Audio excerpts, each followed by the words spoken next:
Hi, third graders, and welcome to our next personal narrative lesson. Today, we're going to be focusing on how to write an ending to your personal narrative that takes place in the same time and at the same place that your personal narrative does. First, I'll read you guys another personal narrative called Goodbye for Now. We turned the corner onto her street, and it was like we were moving in slow motion. I had been down her street almost 1,000 times, if I had to count. I pretty much had it memorized. There were huge oak trees on each side of her front yard that we had climbed numerous times and even carved smiley faces in. There was her grassy front lawn we'd spent many days laying on, counting clouds and naming the shapes we'd see in them. It was really hard to think that I was moving away from Casey.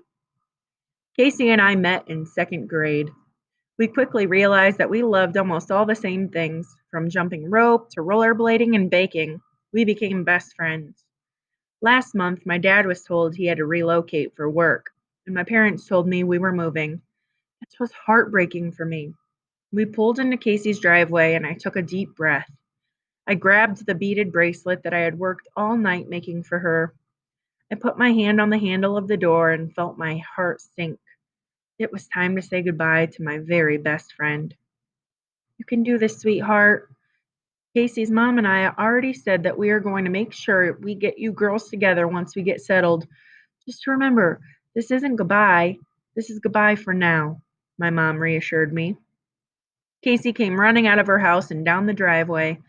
Her arms were open and she was wearing a big smile. Look what I made for you, she said excitedly. She held out a bracelet made with all kinds of bright colored yarn. Casey was up late last night making that for you, added Casey's mom. I held out the beaded bracelet I made for her, and we both giggled. Great minds think alike, huh? I'm really going to miss you, Casey, I said as my eyes filled with tears. Yeah, me too. Don't worry, we're going to see each other really soon, Casey promised. Well, give me a hug. This isn't goodbye, it's goodbye for now, I said, repeating my mother's words. I walked down the driveway and got into my car, tears still filling my eyes. However, there was a bit of happiness in my heart because I felt confident that I would see Casey again soon. Now it was time for a new adventure. All right, so let's focus in on how this author ended their personal narrative.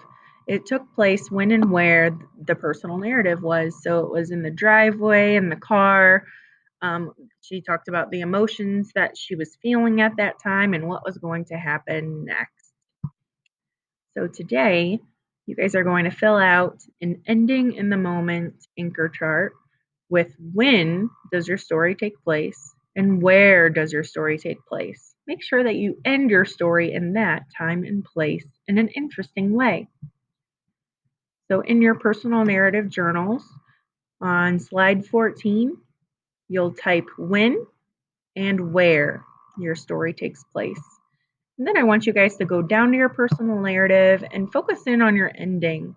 Make sure that your ending takes place when and where your personal narrative does, and that it's in an interesting way.